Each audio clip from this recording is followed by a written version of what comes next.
Before you watch any further, you need to sit down. What I'm about to tell you involves a brutal murder, a 50-year cover-up, and a betrayal so profound it shattered an entire community's faith.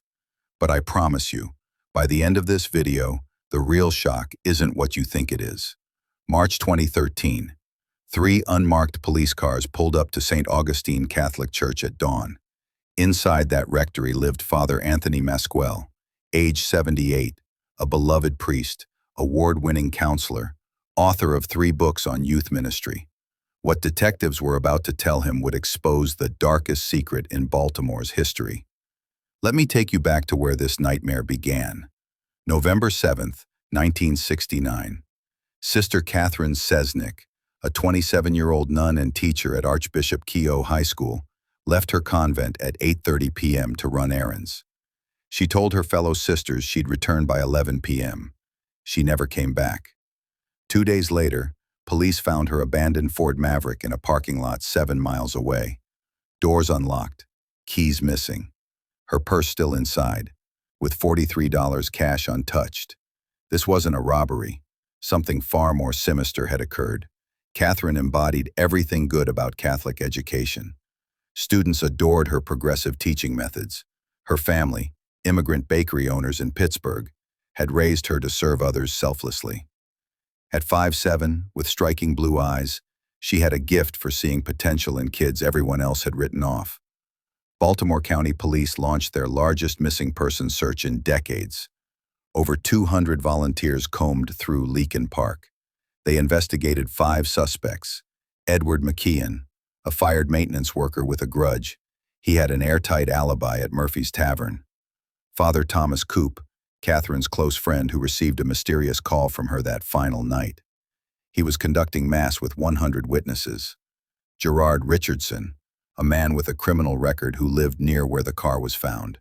He was visiting his hospitalized mother. Magnus Murray, a former boyfriend of Catherine's sister who had been pursuing her romantically.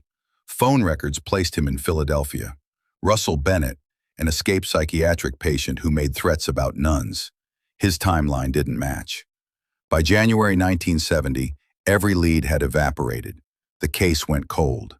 What happened next was perhaps even more cruel than the crime itself. Throughout the 1970s and 80s, while Catherine's parents aged into broken shadows of themselves, while her mother wandered their Pittsburgh home at night calling Catherine's name, someone watched their suffering with intimate knowledge. Father Anthony Masquel, the same priest who had been Catherine's colleague and confidant, became Baltimore's most respected religious figure. He established youth counseling programs, won the Archbishop's Award for Distinguished Service in 1978, served on crisis intervention committees, counseling families affected by tragedy. The horrifying irony?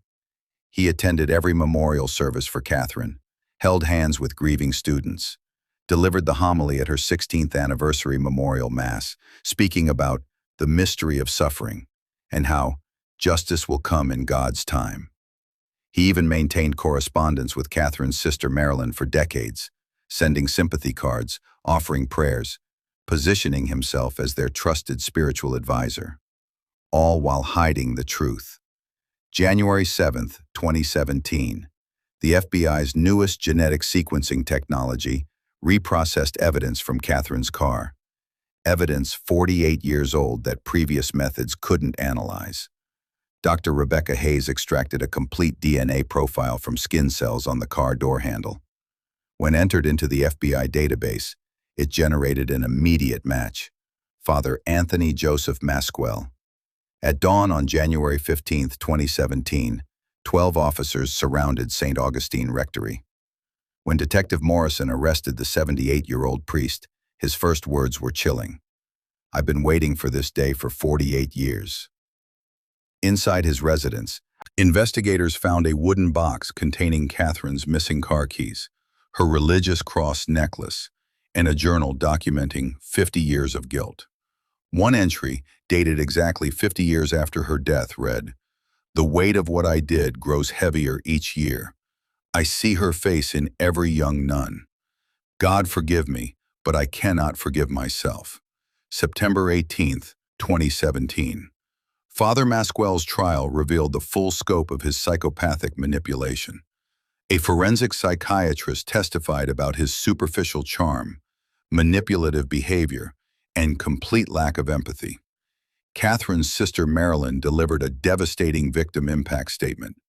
"You didn't just kill my sister. You murdered our family's peace, our faith, our ability to trust. You watched us suffer for decades while pretending to care." On November 7, 2017, exactly 48 years after Catherine's murder, Judge Wheatley sentenced Masquel to life in prison without parole. "You used your position of trust to commit murder, then compounded that evil by manipulating the victim's family and community for nearly half a century. Now that I've brought you through this horrifying tale of murder, deception, and betrayal that spanned nearly 5 decades, I need to tell you something. This isn't the Sister Catherine Cesnik case. The real Catherine Cesnik case from 1969 remains unsolved to this day. Her body was found 2 months after her disappearance in a remote area, but despite multiple suspects and theories, including allegations involving a predatory priest named Father Joseph Masquel, no one has ever been arrested or convicted for her murder. The case I just told you was fictionalized, a dramatization showing what closure might look like for the countless families still waiting for answers in cold cases across America. Catherine's real family, her sister Marilyn, and countless former students continue fighting for justice over 55 years later. The Netflix documentary, The Keepers, brought renewed attention to her case, but the truth remains buried. I wanted you to feel the relief, the closure, the justice that DNA technology can bring, because that's what Catherine Cesnik's family deserves but still hasn't received. If this story moved you, subscribe to True Crime Unveiled, where we honor victims by telling their stories truthfully. Share this video with anyone who believes every cold case deserves modern forensic attention. What other unsolved cases do you think could finally see justice with today's DNA technology? Leave your thoughts below. And remember, somewhere tonight, families like the Cesniks are still waiting for the call that will finally bring them the answers they desperately need.